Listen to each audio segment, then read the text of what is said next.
Hello পান্ডুরা, কেমন আছেন? আশা করি অনেক ভালো আছেন। তো এই দিকে কিন্তু বাংলাদেশ এবং নিউজিল্যান্ডের কিন্তু সিরিজ কিন্তু চলে আসতেছে।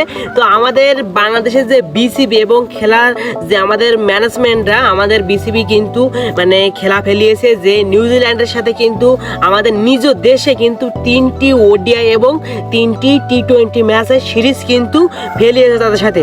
তো সময়সূচি নির্ধারিত করেছে, এখন কোন স্টেডিয়ামে খেলা হবে এই সব বিষয় আর র্যাঙ্কিংয়ে কারা এগিয়ে টি-20 এবং ওডিআইতে সবই কিন্তু আজকে ভিডিওতে জানানো হবে। আর এই যে টি-20 এবং ওডিআইতে তিনটি করে আমাদের যে খেলা ফেলিয়েছে নিউজিল্যান্ডের সাথে, তো এই খেলার সময়সূচি কিন্তু আমরা একটু দেখব। তো আমরা কিন্তু আগে যে এই নিউজিল্যান্ড এবং বাংলাদেশের যে খেলার সময়সূচি ফেলিয়েছে এবং কবে কখন সেই সম্পর্কে কিন্তু আজকে আমরা একটু দেখে নেই, তারপরে কিন্তু র্যাঙ্কিং এবং কত কিছু এইসবগুলো দেখব। তো আমরা কিন্তু দেখি যে বাংলাদেশ বনাম নিউজিল্যান্ড এই যে প্রথম কিন্তু ওডিআই মানে ওয়ান ডে ম্যাচ ফেলেছে 3টি। তো ওয়ান ডে ম্যাচের সময়সূচিগুলো আমরা একটু দেখে নেই। তো প্রথম ওয়ান ডে ম্যাচ কিন্তু হবে মানে বাংলাদেশ বনাম নিউজিল্যান্ড, এই ম্যাচটি হবে কিন্তু 17 এপ্রিল মানে সামনের মাসে কিন্তু হবে, এই যে মাস এপ্রিল মাসে। তো এপ্রিলে 17 এপ্রিল দুপুর 1:30 মানে দুপুর 1:30 কিন্তু খেলা হবে আমাদের বাংলাদেশের ঢাকা মিরপুর স্টেডিয়ামে। তো এরপরে কিন্তু দ্বিতীয় ওয়ান ডে ম্যাচ কিন্তু বাংলাদেশ বনাম নিউজিল্যান্ড 20 এপ্রিল দুপুর 1:30 মানে একই টাইমে দুপুর 1:30 হবে কিন্তু ঢাকা মিরপুর স্টেডিয়ামে, একই স্টেডিয়ামে। আর এরপরে তৃতীয় ওডিআই ম্যাচ, তো তৃতীয় ওডিআই ম্যাচ কিন্তু বাংলাদেশ বনাম নিউজিল্যান্ড 23 এপ্রিল হবে, 23 এপ্রিল দুপুর 1:30 এটি কিন্তু চট্টগ্রাম স্টেডিয়ামে হবে। এটি কিন্তু আর ঢাকা মিরপুর স্টেডিয়ামে সোজা কিন্তু চট্টগ্রাম স্টেডিয়ামে হবে। আর এই কিন্তু ওয়ান ডে ম্যাচের 3 ম্যাচের সময়সূচি। আর এবার কিন্তু আমরা দেখব টি-20 ম্যাচের সময়সূচি। তো টি-20 ম্যাচের সময়সূচি, প্রথম টি-20 ম্যাচ বাংলাদেশ বনাম নিউজিল্যান্ড এটি কিন্তু হবে 27 এপ্রিল সন্ধ্যা 7টার সময় কিন্তু হবে চট্টগ্রাম স্টেডিয়ামে।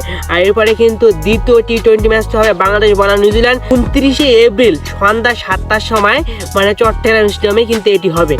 আর এবার কিন্তু তৃতীয় ম্যাচ টি-20 শেষ ম্যাচ, এটি কিন্তু বাংলাদেশ বনাম নিউজিল্যান্ড যে ম্যাচটি হবে শেষ ম্যাচ, এটি কিন্তু হবে 2 মে সন্ধ্যা 7টার সময় মানে সামনের মাসেই কিন্তু হয়ে যাবে, এপ্রিল মাসের শেষে 2 মে কিন্তু শেষ ম্যাচটি হবে সন্ধ্যা 7টার সময় ঢাকা মিরপুর স্টেডিয়ামে। মানে আমাদের যে খেলাগুলো হচ্ছে মানে 2টি করে ম্যাচ কিন্তু ফেলিয়েছে এক স্টেডিয়ামে, আর একটি করে কিন্তু ফেলিয়েছে। প্রথমটা কিন্তু আমরা দেখতে পাচ্ছি ঢাকা মিরপুর স্টেডিয়ামে খেলা হবে, তারপরে কিন্তু চট্টগ্রাম স্টেডিয়ামে। এরপরে কিন্তু দ্বিতীয় ম্যাচ টি-20 ম্যাচ দুটো হবে, এটি কিন্তু চট্টগ্রাম স্টেডিয়াম। এরপরে কিন্তু শেষ ম্যাচটি হবে ঢাকা মিরপুর স্টেডিয়ামে। তো এইভাবে কিন্তু খেলা ফেলিয়েছে। তো আমরা কিন্তু খেলার সময়সূচিগুলো একটু দেখছি। তো আমরা কিন্তু এখন র্যাঙ্কিং দেখবো যে ওয়ান ডে এবং টি-20 র্যাঙ্কিংয়ে বাংলাদেশ এবং নিউজিল্যান্ডের অবস্থান কোথায়। তো প্রথম কিন্তু আমরা ওয়ান ডে জানি।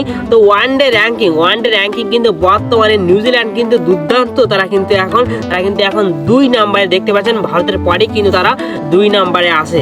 আর আমাদের বাংলাদেশ কিন্তু এই যে পাকিস্তান সিরিজ জেতার পরে কিন্তু 10 নম্বর থেকে 9 নম্বরে আসছে, মানে 9 নম্বরে থাকা লাগবে বিশ্বকাপে সরাসরি চান্স পাওয়ার জন্য। তো 9 নম্বরে কিন্তু এখন আসছে আমাদের বাংলাদেশ র্যাঙ্কিংয়ে ওয়ান ডেতে। আর টি-20 র্যাঙ্কিং আমরা একটু দেখি।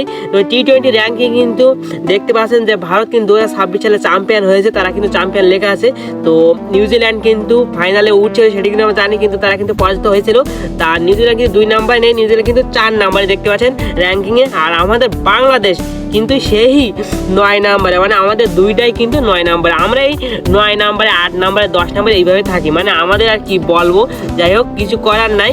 এখন আমাদের বাংলাদেশের এই খেলার সময়সূচি আর র্যাঙ্কিংটা কিন্তু আমরা দেখেছি। তো বাংলাদেশে কিন্তু খুব দ্রুত কিন্তু নিউজিল্যান্ড আসবে, আমরা কিন্তু সবাই দেখতে থাকবো। তো যাই হোক বাংলাদেশের জন্য শুভকামনা, যাই হোক ভালো কিছু করবে নিউজিল্যান্ডের জন্য। তো আজ এই পর্যন্ত। ভিডিওতে একটি লাইক এবং চ্যানেলটি সাবস্ক্রাইব করে আমার সাথে থেকে যাবেন। নেক্সট ভিডিওতে আবার দেখা হবে আপনাদের সাথে। তো আজ এই পর্যন্ত, ভালো থাকেন।